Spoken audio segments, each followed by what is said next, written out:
Muito bem, você quer aprender hoje? Tá bem fraco, né? Você quer aprender hoje ou não? Amém. Isso aí, fala amém com convicção, parece que está dormindo. Tá na hora de dormir ainda não, rapaz. Desce. Acordar aí, né? Nós estamos estudando aqui na igreja uma série chamada Igreja Irresistível. E eu queria trazer o livro para mostrar para vocês. É um livro do N. Cordeiro, ele é pastor na igreja New Hope Fellowship em Honolulu, no Havaí. Olha só que coisa chata ser pastor numa igreja no Havaí, né? E ele teve uma grande experiência com essa igreja, uma igreja que alavancou, que cresceu muito, e uma igreja referência no mundo inteiro. E ele então decidiu fazer um livro para ajudar outras igrejas a se repensarem. Ele decidiu que ele iria escrever um livro para abençoar outras comunidades. E ele trouxe algumas características de uma igreja que é um imã, é irresistível. Uma igreja que tem alguns valores, algumas características que definem ela como algo excepcional, com uma igreja excelente, uma igreja não que seja uma igreja perfeita, mas uma igreja que caminha em rumo, em relação, em vontade, em ardor, em fervor, para se tornar uma igreja que as pessoas, que Deus, que todos que olharem para ela.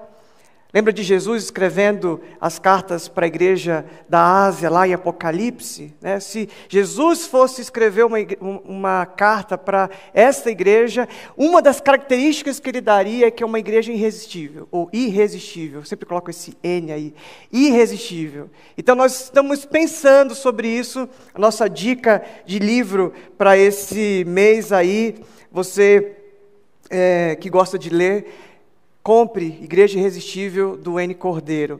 Aqui no Brasil também tem um autor que eu li recentemente, que é pastor da Igreja Batista Memorial de Alphaville, que escreveu o livro Compre Cadeiras, que também é a mesma proposta, trabalhar características de uma igreja incrível, uma igreja que as pessoas se sentem muito bem, não por ser a gosto do freguês, mas por ser uma igreja que leva muito a sério a excelência, a organização, a palavra, tudo com muito primor, tudo com muita dedicação. Então nós hoje vamos estudar um pouquinho a respeito de uma igreja irresistível que tem uma característica. Tantas as outras que nós estamos conversando, mas tem uma característica que diz que é uma igreja que está constantemente, que está sempre aprendendo. É muito comum a gente se acostumar com alguns programas, algumas coisas que funcionaram no passado, algumas coisas que deram certo há 10 anos atrás. A gente descobriu a fórmula de um evento de satisfação, de uma igreja, de um projeto, de um evento que deu muito certo. A nossa tendência é que a gente conserve esse evento, ou esse ministério, ou esse tipo de abordagem a respeito daquilo que foi funcional, que funcionou, aquilo que deu certo, e a gente vai levando esse evento, vai levando essa fórmula para muito tempo. Às vezes a gente nem repensa. Quando a gente pensa e chega para uma pessoa e pergunta, por que você, igreja, por que a igreja de vocês faz esse tipo de programa? E a pior resposta que alguém pode dar é, não sei, foi sempre assim. A pior resposta que uma igreja pode dar, uma organização pode dar, é que nós fazemos isso no automático. Nós fazemos isso porque sempre foi feito assim. A gente até perdeu a possibilidade de refletir sobre o que fazemos. Se você perguntar para um cristão de origem católica, por que ele faz o sinal da cruz quando ele passa na frente do cemitério, alguns não sabem responder a causa deles fazerem aquilo. Faça um teste aí, durante a sua semana, você convive com algumas pessoas e pergunte para ela, quando ela fizer o sinal da cruz, você pergunta, por que você faz isso? A maioria vai dizer, não, eu faço isso porque... Rapaz, nem pensei nisso. Né? Eu sempre fiz assim, sempre foi assim. Então, a igreja tem uma tentação, de vez em quando, de reproduzir alguns programas, algumas realidades.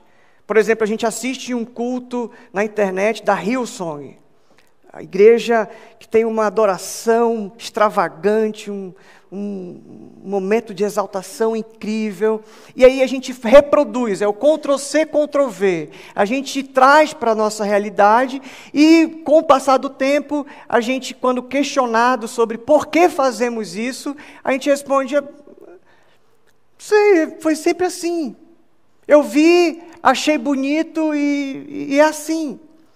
E hoje a gente vai pensar ou vai meditar, vai refletir sobre essa igreja que está sempre aprendendo, sempre evoluindo, sempre se questionando, não permitindo que aquilo que deu certo no passado, só porque deu certo, continue de forma irrefletida, de forma automática. A igreja, como Jussara falou no início da celebração, a igreja que não aprende constantemente, a igreja que não tem essa característica de aprender sempre, é uma igreja que não cresce. Uma igreja que está nos moldes, nos parâmetros de uma liderança que está no passado. Alguém inventou que você deveria fazer alguma coisa no culto, e você faz isso e não sabe por que você faz isso.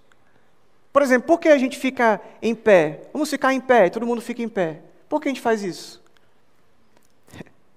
Não tem na Bíblia isso. Fiquemos de pé. Tem gente que conjuga assim, né? Fiquemos de pé. Por que vocês ficam em pé? Só porque alguém mandou? Você tem que refletir por que você fica em pé. Se você faz isso porque alguém mandou, meu irmão, você precisa sair da hipnose aí, sair do modo operacional e começar a refletir. Alguém dá uma dica aí porque fica aí de pé? Reverência. Mas será que é por reverência? Quando a gente está fazendo a programação do culto, será que a gente pensa em reverência? Para louvar a Deus, a gente não pode louvar a Deus sentado? A voz é melhor em pé. Olha só. Uma palma para a Eunice. Só uma, gente. Uma palma para a Eunice. Ô, Clarice, não aprendeu a contar ainda?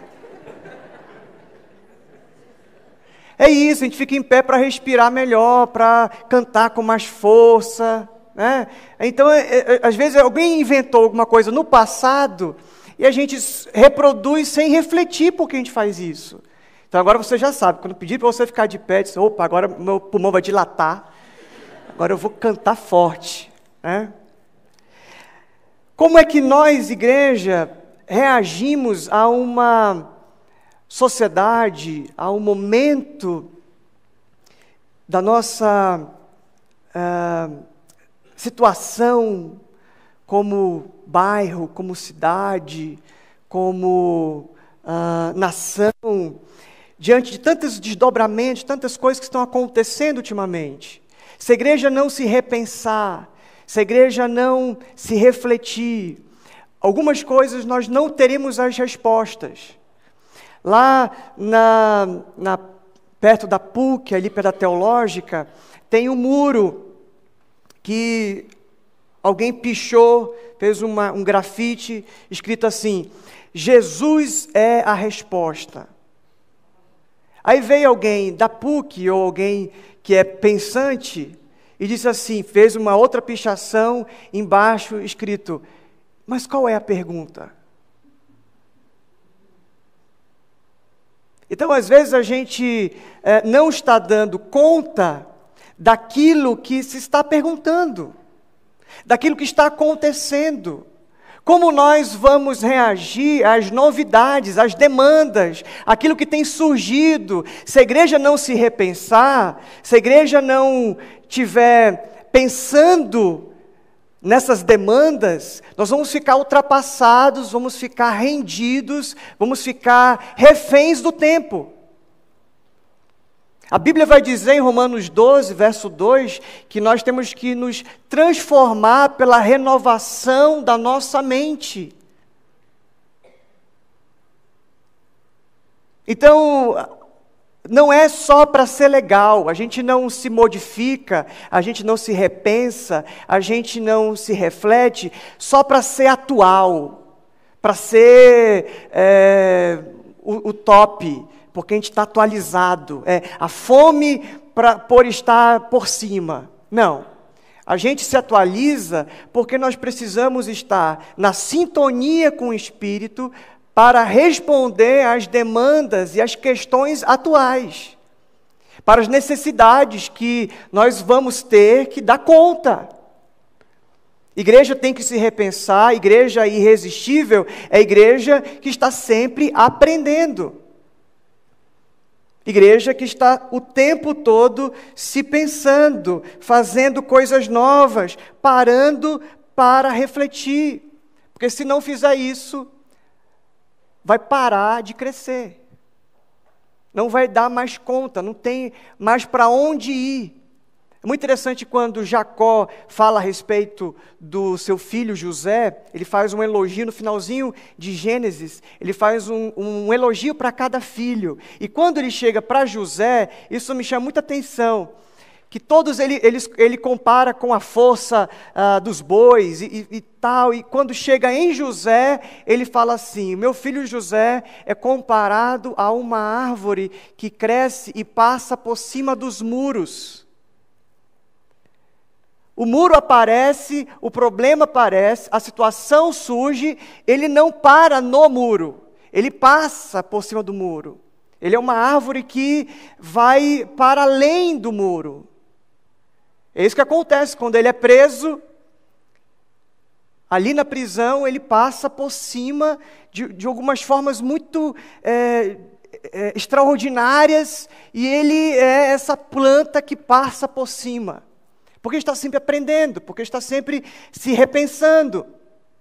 Um camarada chamado Alvin Toffler, escritor do livro A Terceira Onda, falando da tecnologia, da internet, o quanto que isso vai se tornando uma onda, uma demanda do tempo atual, e agora já está se pensando na quarta onda, que é a sustentabilidade. Mas quando ele escreve esse livro, A Terceira Onda, ele diz o seguinte: os analfabetos do século XXI não serão os que não podem ler e escrever, mas aqueles que não puderam aprender, desaprender e reaprender. Isso não é Bíblia, mas é aquilo que Provérbios diz, né? A condição que nós podemos ter de olhar para os ditados, olhar para a sabedoria e ter discernimento sobre essas coisas. Então eu acho que uma das coisas mais difíceis que tem não é nem aprender. A coisa mais difícil que existe é desaprender. Se você aprendeu alguma coisa, algum vício, algum tipo de mau hábito, algum jeito, até coisas práticas, por exemplo, se você aprendeu a dirigir o carro e quando não precisa colocar o pé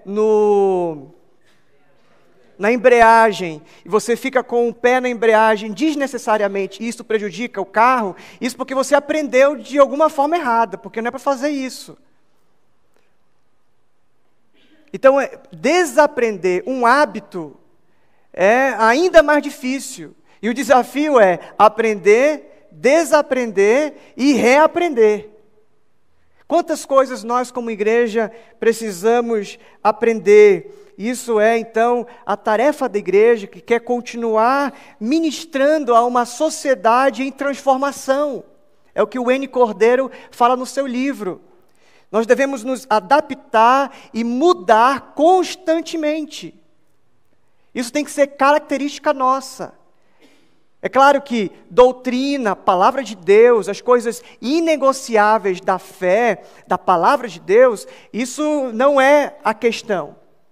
A questão é aquilo que fazemos como igreja. A forma, o programa. O Reinaldo já falou uma vez aqui que aconteceu isso. Ele deixou o momento das ofertas para o final do culto. E porque fizemos uma alteração no programa, já tinha dizendo, gente, pastor, você esqueceu do momento da oferta, porque é agora que a gente está acostumado a essa cadência. Não é assim? Canta 2 canções, aí vem um momento de oferta, aí vem a oração, a nossa cabeça já está programadinha. Se a gente faz, eu lembro que uma vez eu fiz a ceia meio diferente, eu fiz primeiro o vinho, depois o pão. Foi isso que eu fiz? Foi, né? Aí Jesus disse, pastor, você errou a ceia. Não, irmã, eu só mudei. Algum problema? Só se eu tivesse invertido o símbolo e colocado pipoca e guaraná. Aí você ia ter que me dar uma repreendida aí. Mas trocar a ordem, né? A ordem dos fatores não altera o produto. Então, algumas modificações são necessárias. Algumas alterações, porque nós precisamos ministrar a uma sociedade que está em constante transformação. E se nós não acompanharmos a velocidade das transformações, das demandas, das perguntas que surgem. Por exemplo, uma pergunta que surge ultimamente é sobre a questão de gênero, a homossexualidade. Bom, nós já temos uma resposta sobre isso. A Bíblia já nos dá a resposta sobre isso. A pergunta de agora é como nós, igreja, iremos lidar com pessoas. Conviver com pessoas. Tratar, ajudar pessoas. Ontem, depois do estudo de inverno aqui, tivemos um congresso de juventude essa semana, quinta, sexta e sábado. Terminamos um culto, veio um pessoal louco atrás de mim. Pastor, caiu um endemoniado ali na porta. Ai, meu Deus do céu, já fui daqui já me blindando. Senhor, protege, Senhor, me segura, me santifica. Vamos lá, que agora eu sei que... Porque nas vezes que eu tive a experiência de expulsar demônio, era a madrugada toda. Era 7.000 demônios, é um de cada vez. Não é por atacado que sai, não. Sai um por um. Né? E aí, cheguei lá, o cara estava trêbado, caiu, desmaiou, não estava endemoniado, estava com outro demônio, né? O demônio da cachaça. E aí a gente, o Nicolas e a Mari e algumas pessoas, o Arthur, o Marcão depois chegou, nós acolhemos ele ali, ligamos para o SAMU, e eu depois fiquei pensando, né? Como é que nós, igreja, vamos nos comportar e vamos ajudar pessoas que caem bêbadas aqui na frente. E não só aqui na frente, mas como nós, igreja, iremos dar uma resposta para essa demanda, para essa transformação. Tantas coisas que nós temos que nos repensar. Nós estamos com o parque agora aqui, com centenas e milhares de skatistas. Nós teremos que mudar. Alguns vão resistir, mas nós teremos que mudar, porque a igreja irresistível é a igreja que está sempre aprendendo. Nós teremos que suspender nossos a priores, suspender nossos preconceitos, suspender a nossa formatação Windows 98, dar uma formatada na galera aí para que a gente consiga olhar para essa demanda e dar uma resposta que equipare, que seja relevante. As formas que nós temos feito de evangelização, será que agora continua funcionando? Eu sair por aí entregando folhetinho com um girassol de imagem, lá naquele folhetinho com a letra miudinha, ou folhetinho preto e branco, dizendo, arrependam-se porque o reino de Deus é chegado. Será que essa forma, ela continua, ou a gente tem que desaprender e aprender? A igreja atual precisa descobrir algumas coisas que são demandas agora. Na época da igreja primitiva, não havia algumas demandas, que hoje existe. Hoje algumas demandas são manifestas, nem são mais latentes, são manifestas, são realidades que precisam de resposta já. E se a gente não desaprender para aprender, reaprender, nós vamos ser uma igreja irrelevante. O que você quer? Ser caracterizado por Jesus como uma igreja irresistível ou irrelevante? Existem demandas. Se você abrir a sua Bíblia, nós vamos fazer isso agora, em Atos capítulo 6, já tinha gente pensando, o pastor não vai ler a Bíblia hoje?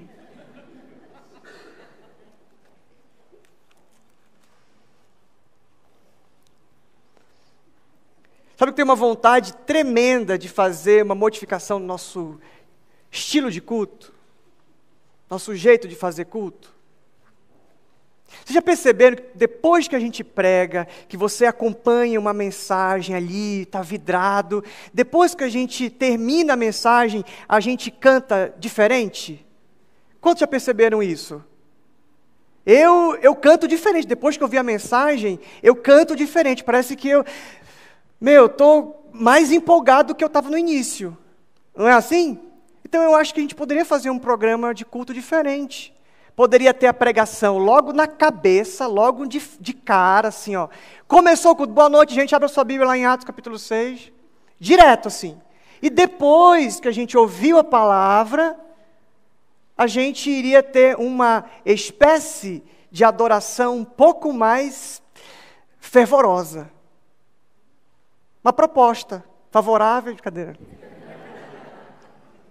Igreja Batista é fogo, né? Tudo é proposta favorável. Vai lá, Atos capítulo 6. Naqueles dias, crescendo o número de discípulos, os judeus de fala grega, entre eles, queixaram-se dos judeus de fala hebraica, porque suas viúvas estavam sendo esquecidas na distribuição diária de alimento. Por isso, os 12... Aqui os discípulos, não tinha mais o Judas Iscariotes, eles colocaram Matias, então continuava 12.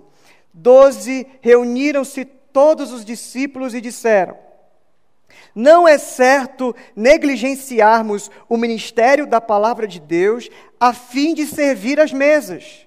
Irmãos, escolham entre vocês 7 homens de bom testemunho, cheios do Espírito e de sabedoria.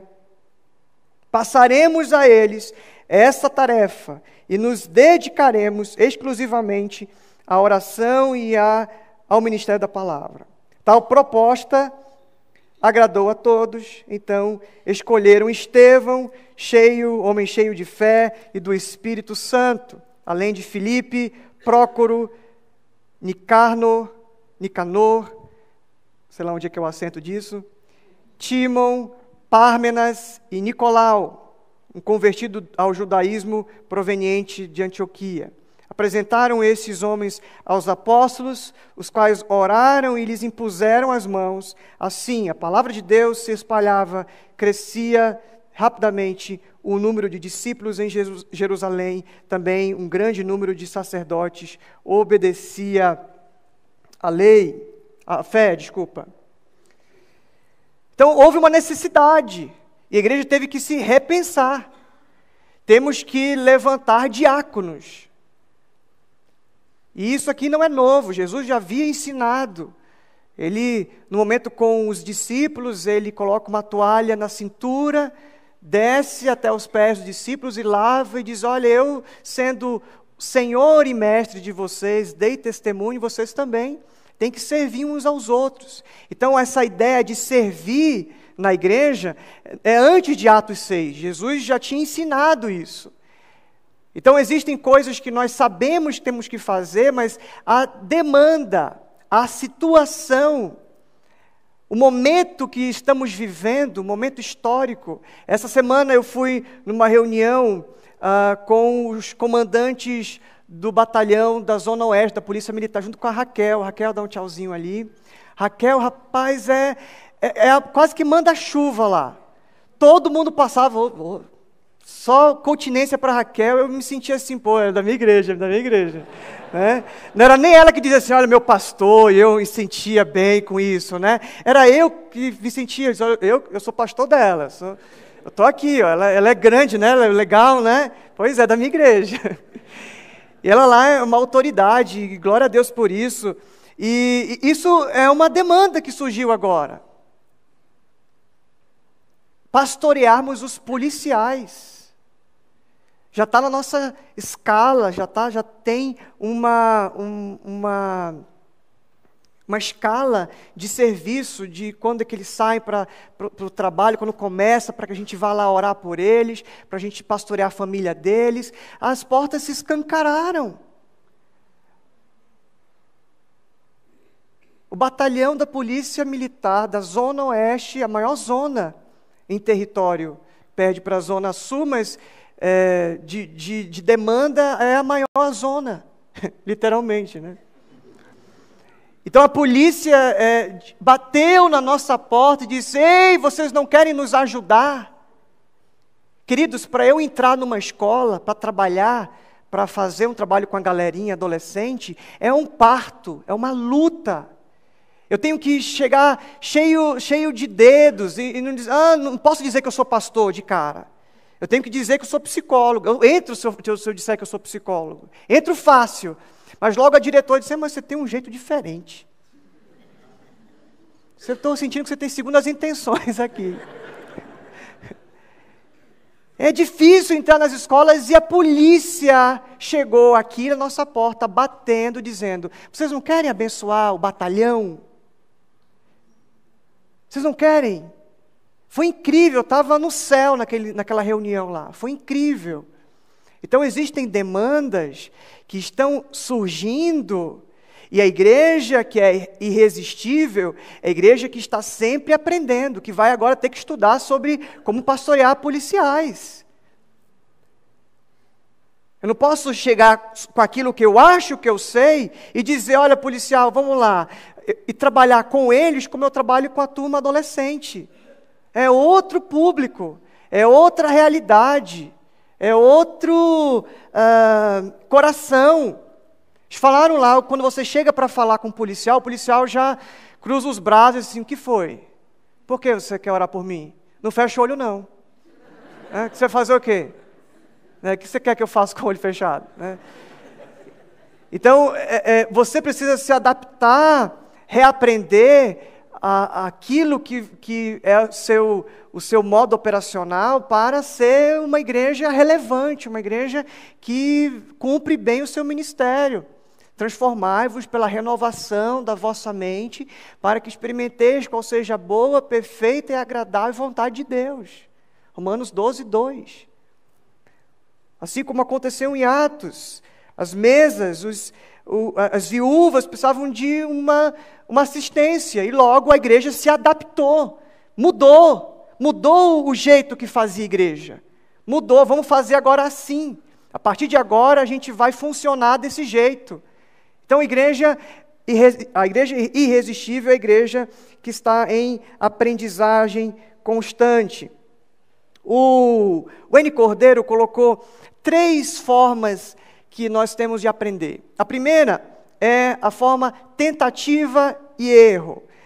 E é claro que nós, quando tentamos, no afã de realizar algumas obras, realizar alguns projetos, alguns programas, nós vamos naturalmente errar. E particularmente aqui em Ferreira, nós temos estabelecido como líder da igreja, a maioria é jovem. Por exemplo, o Mateuzinho, que prega aqui, está de férias, mas logo, logo vai estar com a gente, tem 19 anos. O João, 23? 23, ano que vem faz 24, é bom casar, né? Bom logo casar. Eu com 31, o Saulo com 33, vai fazer 33 agora em outubro, né? Já estou contando que é a crucificação, 33. Você percebe? Quem está liderando a igreja, o Reinaldo e a equipe da igreja tem nos ensinado, apostado em nós. Até os diáconos, vieram diáconos novos agora. Então você percebe que com uma liderança nova, com uma liderança de gente que é forte, que tem ideias, que é criativo, como o próprio João fala lá em 1 João, jovens, vocês foram chamados porque vocês são fortes. Eu escolhi, vocês são fortes. Então, de fato, os jovens são protagonistas cada vez mais da liderança e da ação da igreja. A força motriz de uma igreja é a juventude. E eu não creio que a criança é o futuro da igreja. Não, a criança é o presente. Ela já ministra, ela já adora, ela já contribui, ela já tem ministério.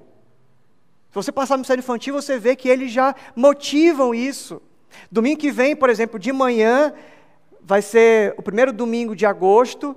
Nós comemoramos em agosto o mês da juventude. E o primeiro domingo de agosto, dia 7, domingo que vem, pela manhã, a ceia, quem vai servir é a juventude. Não são os diáconos. A juventude vai servir a igreja porque a juventude é protagonista. Porque nós temos que investir cada vez mais nessa turma. E investir na turma jovem é sensacional. Mas dentro de cada jovem tem um monte de erros para serem cometidos. O jovem, ele não acerta tudo. Não tem experiência com algumas coisas. Eu mesmo erro muito. Faço algumas coisas, penso liderança e faço algumas coisas como ministro que preciso de exortação de vez em quando. O Reinaldo puxa minha orelha de vez em quando. Só, John, aqui não, desse jeito não, esse palavreado não, essa roupa não. E eu vou aprendendo. Gente, igreja é lugar de botar o dedo na cara, de ser exortado, de ser tratado. Se você está na igreja e não quer que ninguém mexa com você, está no lugar errado. Vai para o Tibete. Vai meditar lá com os monges tibetanos, que lá você não vai ficar no silêncio. Aqui não, aqui tem barulho. Aqui tem barulho, aqui você tem que dormir com muito barulho. Muita coisa para pensar, muita coisa para mudar, muita coisa para crescer, para ser aperfeiçoado. Então nós temos de vez em quando, eu e o João, algumas conversas, e com o Mateuzinho também. A gente tenta trabalhar com essa equipe de gente jovem. Por isso que hoje, de manhã e à noite, eu pedi para o Saulo liderar o culto, pegando prática. A gente tem que começar a colocar a galerinha jovem para dar ceia, porque quando a geração atual, ou dos mais velhos, experientes, passar de várias formas, por falecimento, por exemplo, a galera que está aqui antes, ela precisa ter tido a experiência. Você sabe por que a igreja na Europa está definhando? Porque não investiram na nova geração. O pessoal não sabe o que fazer com a igreja. Pegaram a igreja no peito, não sei o que fazer com isso. Tem coisas que eu não aprendi, eu não fui discipulado. Então, a igreja é esse lugar, essa igreja irresistível é esse lugar que os jovens aprendem constantemente, que tem espaço para eles errarem. Eu falo isso constantemente para os pais também. Meu filho está disfuncional. Meu queridão, dá espaço para ele errar. Corrija. O jovem tem que ter o direito de errar. O direito na tentativa de fazer o que é certo, né, gente? na tentativa de acertar, não é errar como rebeldia. Mas o jovem, ele está sendo lapidado. Então a igreja que é irresistível é essa igreja que aposta nos líderes emergentes, são líderes que precisam de paciência. Eu preciso de paciência dos irmãos. Algumas coisas que eu falo, faço, depois que passa, vem alguém, olha, John, cuidado, vigia, preste atenção. Algumas posturas, estou aprendendo. Olha, John, cuidado. Um dia desse um irmão falou para mim, John, não é bom que você dê carona para a mulher. Só, olha, irmão, muito obrigado. E realmente eu tenho essa postura, eu não dou carona para a mulher. Se eu estiver sem a minha esposa, mulher não entra no meu carro. Isso é ética, está me protegendo. Isso eu faço desde muito cedo. Meu pastor me ensinou a fazer isso. E hoje eu tenho conversado com alguns amigos, alguns queridos que estão caindo porque não estão cuidando dessa área, estão dando lugar ao diabo. E aí está ali dando carona para a menina, não, somos amigos. Aí na hora de passar a marcha, erra a mão e passa a mão sem querer. E aí a coisa vai se transformando, e depois vem só avisar que cometeu adultério, que o casamento acabou. Então, já aproveito para fazer esse parênteses aí. Você que é homem, não dê carona para a mulher. Não estou sendo machista, não. Para proteger a tua integridade, para proteger você. Você que é mulher, não dê carona para homem que não seja o seu marido, tá, gente? Porque as coisas podem ficar estranhas depois. Então, nós jovens precisamos de orientação, coisas pequenas, coisas de todos os ambientes, né? Desde a ética, no procedimento, no vestuário, aquilo que Paulo faz com Timóteo. Ele orienta coisas básicas. Então, nós que somos novinhos, e vocês viram aí uma turminha que teve experiência missionária esse mês, que top isso, né? O Marcolo, o Marquinhos, o Gugu, deram testemunho de manhã, foram para Minas. A Catarina Buzelli foi para o Giovanni Si, no acampamento também missionário. A Camila também foi para o Extreme Impact. Então, é muito lindo ver esse movimento da juventude. Você olha para o Ministério Infantil, a maioria que está trabalhando lá é juventude. Você olha para algumas áreas que estão acontecendo aqui na igreja, é ministério com juventude, é ministério de gente que é novinho, que como é que é o termo que Paulo usa? Neófito na fé, que já está peitando o ministério.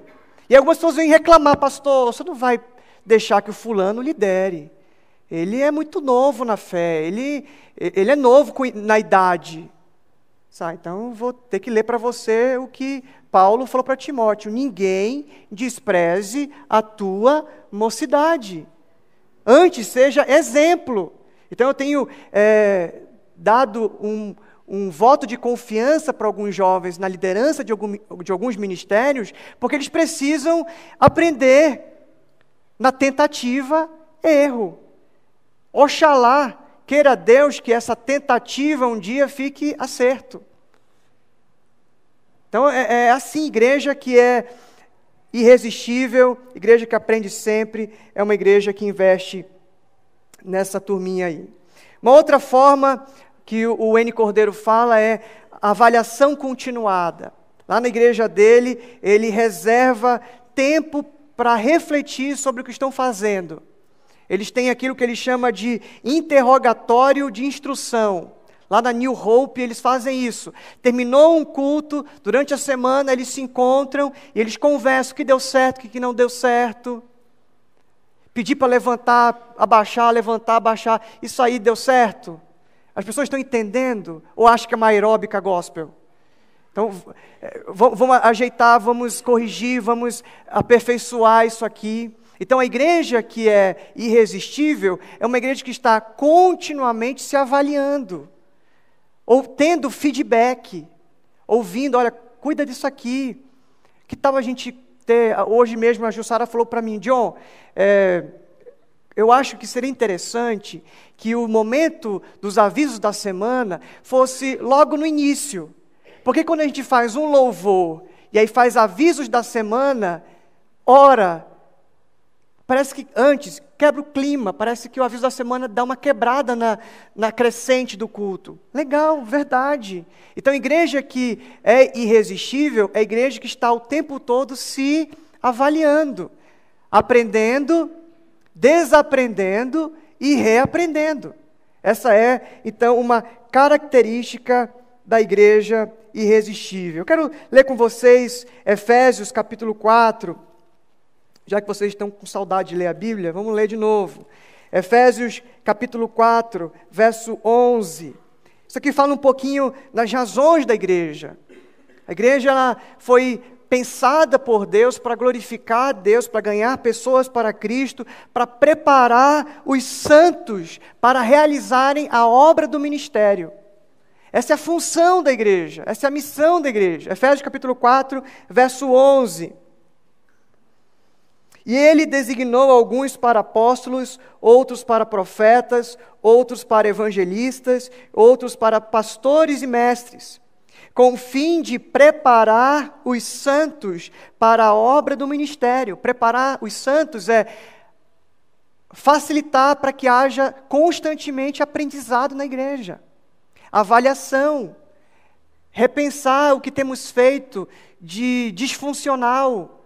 Até as fileiras, olha, pensar que fazer uma fileira com mais de 10 cadeiras, a pessoa que está no meio para sair para dar a oferta, para sair para ir no banheiro, é muito disfuncional, não funciona. Então, uma igreja que está constantemente aprendendo é uma igreja que se avalia.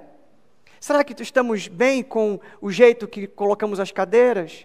Será que funcionou o informativo que agora é mensal? Será que nós estamos utilizando bem o nosso site? Então, nós temos que, de vez em quando, fazer essas perguntas que são meio indigestas para algumas pessoas que não gostam de crítica.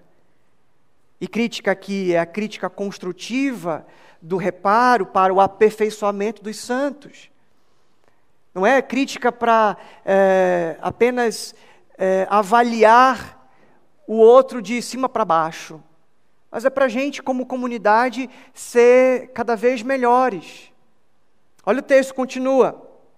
Preparar os santos para a obra do ministério, para que o corpo de Cristo seja edificado, até que todos alcancemos a unidade da fé e do conhecimento do Filho de Deus e cheguemos à maturidade, atingindo a medida da plenitude de Cristo. Então, a igreja que é irresistível, ela está constantemente aprendendo e sendo avaliada. Além de trabalhar com tentativa e erro, nova geração, líderes emergentes, trabalha também com essa perspectiva de avaliação, de repensar, de ser questionada naquilo que se faz. E uma última forma da igreja irresistível crescer e aprender sempre é através de alguns cortes necessários. Termo que o N. Cordeiro, lá no Havaí, usou. Não sou eu, tá, gente? Não estou dando indireta para ninguém, não estou criticando ninguém. Se esse lance, carapuça serviu, não estou fazendo isso. Estou seguindo aquilo que ele percebeu na igreja dele, com mais de 20 mil membros, que dá certo. Então, olha só essa ideia dele, de que a igreja irresistível, ele diz assim no livro dele, eu vou citar o livro dele. A igreja irresistível confronta com valentia os problemas dos ministérios, mas também responde com misericórdia e graça. É madura o bastante para reconhecer a existência de galhos mortos. Então, algumas coisas vão ter que mudar.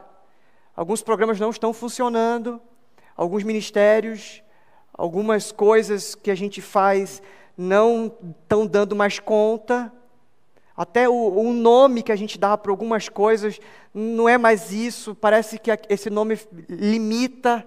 Então a gente não chama mais de departamento, a gente chama de ministério.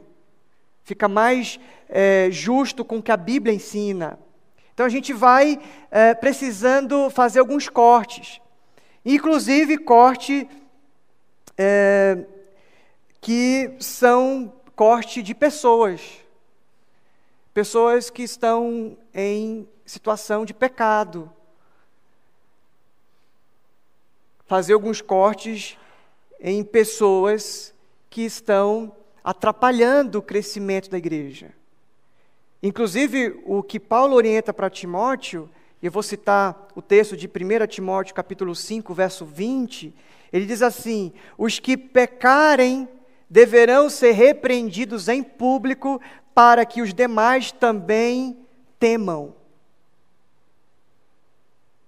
Então a gente faz os cortes também para que a igreja saiba, para que a igreja aprenda, porque a igreja irresistível é a igreja que está sempre aprendendo. Então, quando um irmão, um líder da igreja, tem uma postura inadequada, a gente chama para conversar, exorta. Essa palavra que você só vai ouvir no mundo cristão, não existe ninguém no mundo, da face da terra, usando essa palavra, só nós. Tem palavras que só nós usamos. Então, nós exortamos, repreendemos, corrigimos. Se a pessoa não mudar a sua postura, vai ter uma disciplina cirúrgica, a gente vai cortar essa pessoa. Essa pessoa não poderá mais ministrar. Essa pessoa não poderá mais continuar na liderança do ministério. E todo mundo fica sabendo, porque a orientação de Paulo é que isso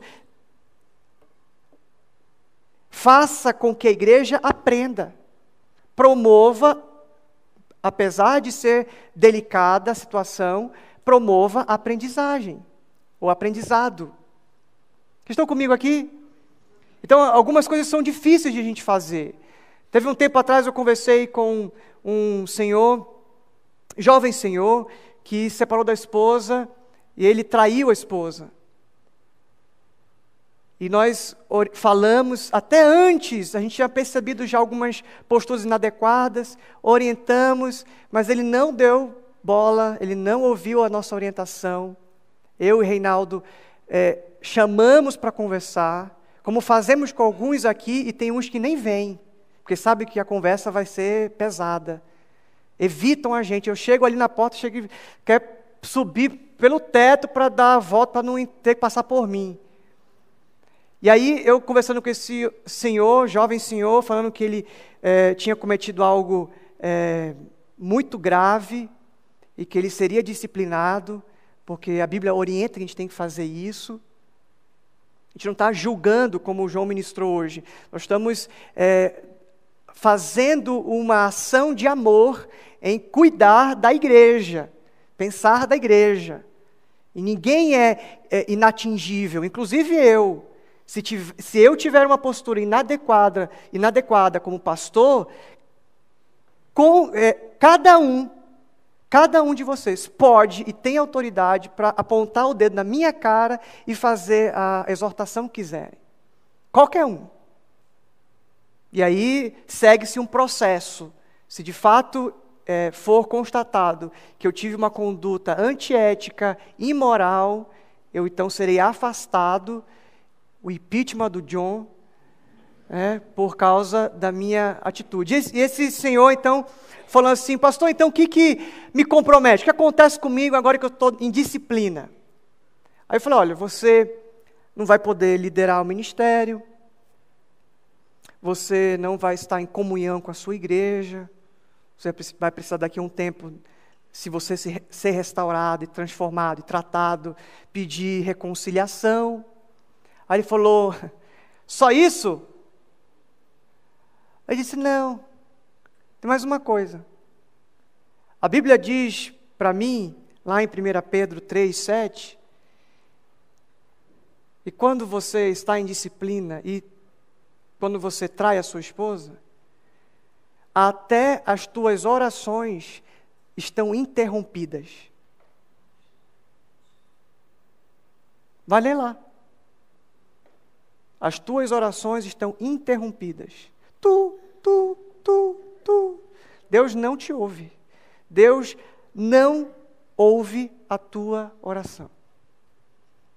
Porque ele tinha feito uma reação tão, é só isso, não vou precisar liderar. Então, é só isso. Garrei um ódio.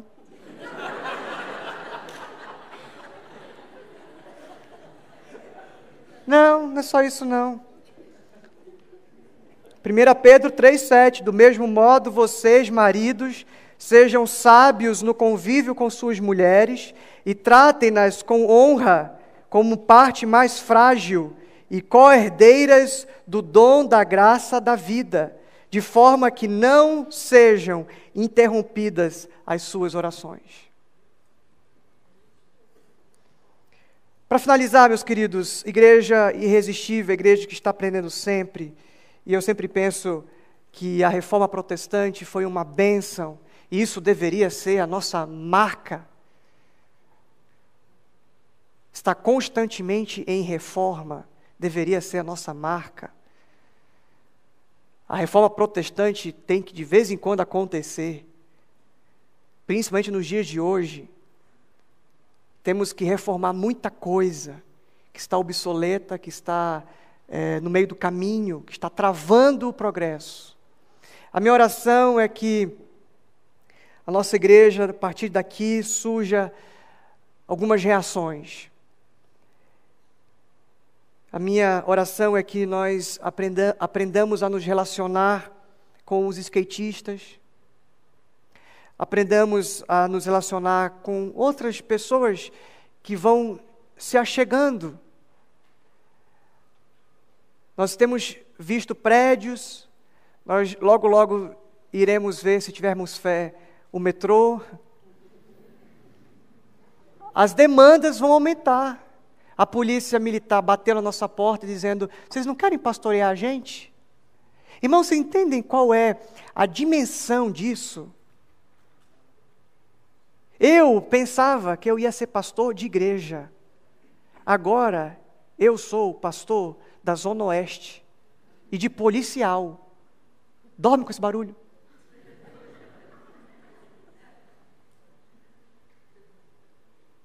Se a gente entender que a gente passou de ser igrejinha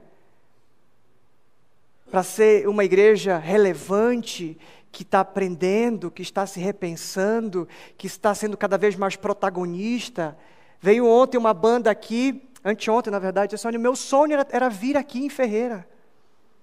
Isso não é para gloriar a gente, nem para a gente se encher de vaidade, mas para que a gente perceba que essa marca de igreja irresistível está acontecendo. Porque nós estamos cooperando para isso.